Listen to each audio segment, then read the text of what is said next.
So we have more surveillance.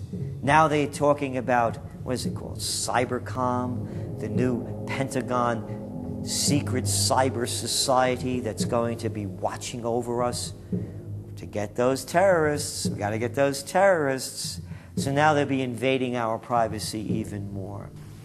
So, I mean, it really almost makes you ask the question, would it have been better if we never invented the internet and had to use paper and pencil or whatever? Now Obama is setting up the Cybersecurity Command, which the government admits completely ends the Fourth Amendment and allows President Obama to shut off the internet in the United States whenever he wishes. Indeed, in today's world, acts of terror could come not only from a few extremists in suicide vests, but from a few keystrokes on the computer, a weapon of mass disruption. As part of the new single national security staff announced this week, I'm creating a new office here at the White House that will be led by the cybersecurity coordinator. This new control grid is administered by the Pentagon. They just want to keep tabs on us. So we're turning into a surveillance, wiretapped government state. The government is taking more and more control over our lives. I can stand here today as President of the United States and say without exception or equivocation that we do not torture. Obama made a show of investigating torture, but has ignored the Army's own detailed investigative reports, which name the torturers that the White House memos document were following the directives of Bush and Cheney, the men who are most guilty for issuing the infamous orders. Some low-level soldiers have been prosecuted for their role at Abu Ghraib, but no senior officer has been held accountable in any of these cases to date. Heidi? I know that these debates lead directly, in some cases, to a call for fuller accounting, perhaps through an independent commission. Now, I've opposed the creation of such a commission. Next, Obama expanded Bush's doctrine of indefinite detention of foreigners without trial to holding citizens without evidence indefinitely, without ever even committing a crime. President Obama today proposed something new, something called prolonged detention. Pre-crime is where people are arrested and incarcerated to prevent crimes that they have not yet committed. Barack H. Obama, who ran as an anti-war candidate, has continued the war in Iraq, massively expanded the war in Afghanistan, and unleashed a new conflict in Pakistan. Now Obama is promoting the biggest defense budget in history, dwarfing George Bush's war machine. What George Bush has been trying to do as part of his effort to accumulate more power in the presidency is he's been saying, well, I can basically change what Congress passed by attaching a letter saying, I don't agree with this part or I don't agree with that part. I'm going to choose to interpret it this way or that way. That's not part of his power. But this is part of the whole theory of George Bush, that he can make laws as he's going along. I disagree with that. I taught the Constitution for 10 years. I believe in the Constitution, and I will obey the Constitution of the United States. We're not going to use signing statements as a way of doing an end run around Congress. All right? Obama guaranteed that once president, he would stop the unconstitutional practice of issuing signing statements, through which the executive branch illegally usurps the legislative power of Congress. Congressman Kucinich, when he introduced his 60 articles of impeachment against Bush Jr., I think one was the signing statements. The form of the resolution is as follows. A resolution, articles of impeachment of George Bush, President of the United States. Resolved, that President George W. Bush be impeached for high crimes and misdemeanors. Article 26, announcing the intent to violate laws with signing statements, and in violation of his constitutional duty under Article 2, Section 3 of the Constitution, to take care that the laws be faithfully executed, has used signing statements to claim the right to violate acts of Congress even before he signs those acts into law. Same analysis would apply to Obama, and a fortiori because he taught constitutional law. He knows better. He's a lawyer licensed to practice law, who, as I am, who took an oath when he was licensed to uphold the Constitution and laws of the United States of America. With his signature on the spending bill also came Obama's first signing statement, a presidential declaration freeing him from following some of the bill's contents. I believe in the Constitution and I will obey the Constitution of the United States. We're not going to use signing statements as a way of doing an end run around Congress. All right? He also promised that he would call on Congress to take at least 5 days to read new legislation before it was voted on. When there's a bill that ends up on my desk as president, you, the public, will have 5 days to look online and find out what's in it before I sign it, so that you know what your government's doing. But from his first day in power, he has aggressively pressured Congress to quickly pass bills before lawmakers and the public even have a chance to see them. Will state his parliamentary inquiry. Speaker, in order to try to figure out what we're doing, how much damage to the country, I tried to get a copy of the bill. We have out here on the table 2454 that has 1,090 pages in it, but I've understood since debate in here that there's another 300 pages that were added in the middle of the night.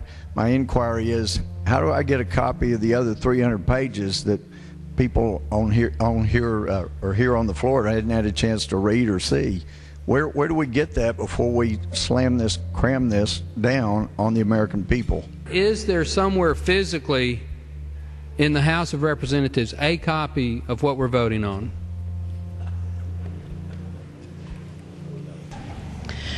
The gentleman has not stated a parliamentary inquiry that the chair can answer.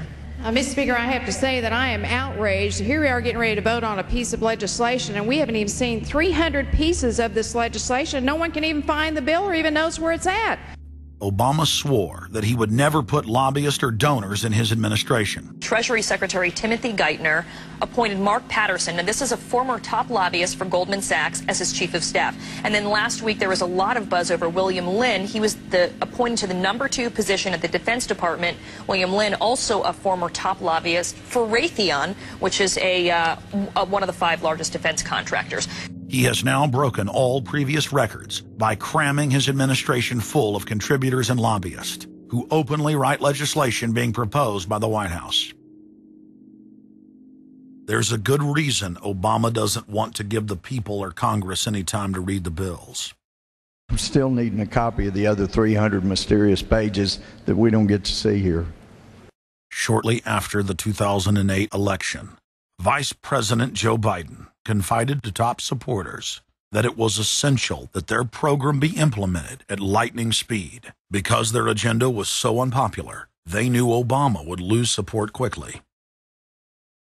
Obama's handlers were in a race to pass a raft of legislation before the people discovered that Obama was just a slicker, updated version of previous puppets. Obama is the New World Order's closer. It's his job to repackage and solidify the tyrannical policies of George W. Bush as progressive and trendy. So part of my job, I think, as president, is to make government cool again. Chris Hedges, author of Empire of Illusion, explained it succinctly. President Obama does one thing, and brand Obama gets you to believe another. This is the essence of successful advertising.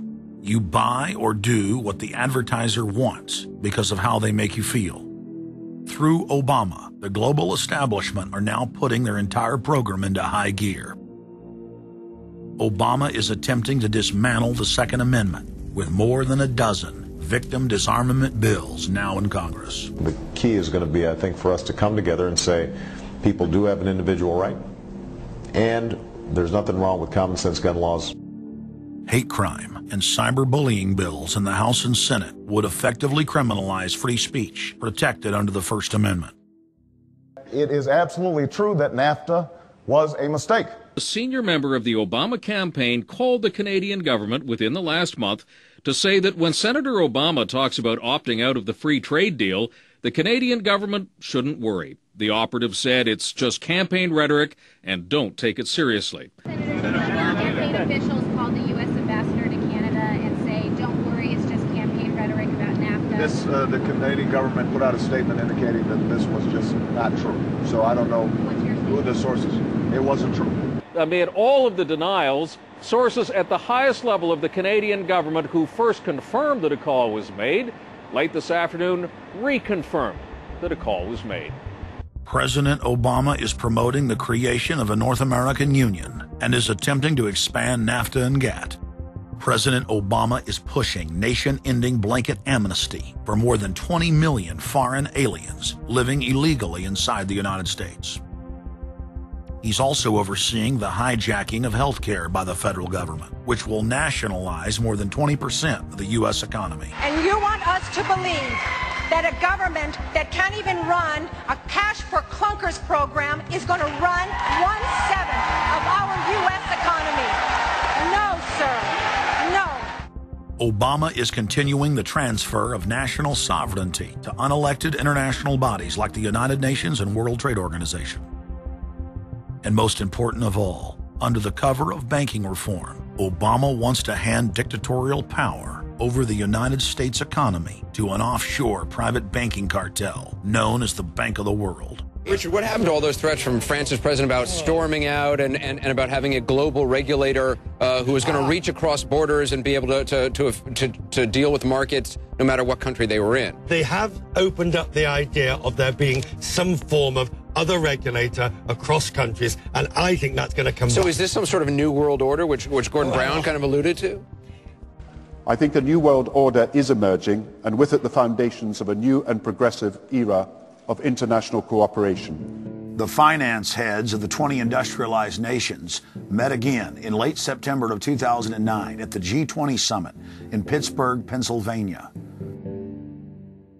At that meeting, ministers called for an end to the dollar as the world reserve currency. They also called for a strengthening of global governance and called for a new world order.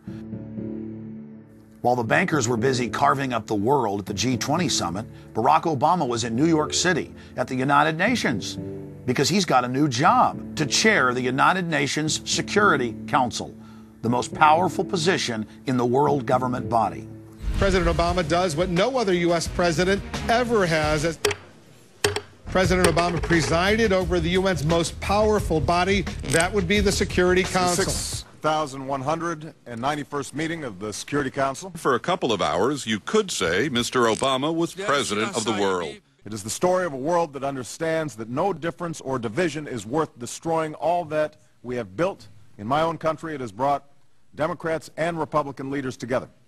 Leaders like George Shultz, Bill Perry, Henry Kissinger, and Sam Nunn, who are with us here today.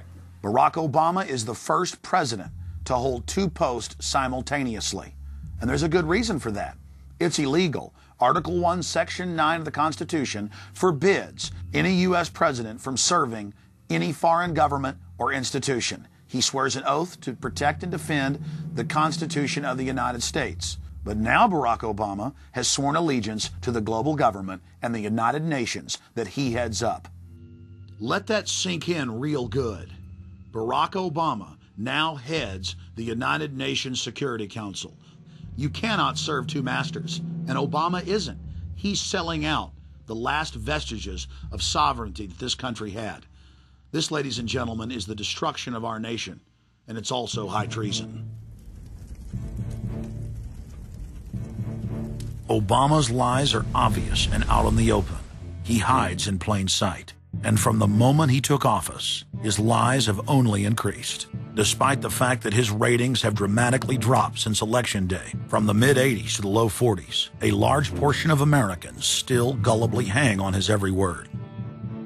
It is bringing entertainment to thousands of people. Through its magic, we are able to enjoy a combination of the radio, motion pictures, and the stage, right in the comfort of our own homes, simply by pushing a button and turning a dial.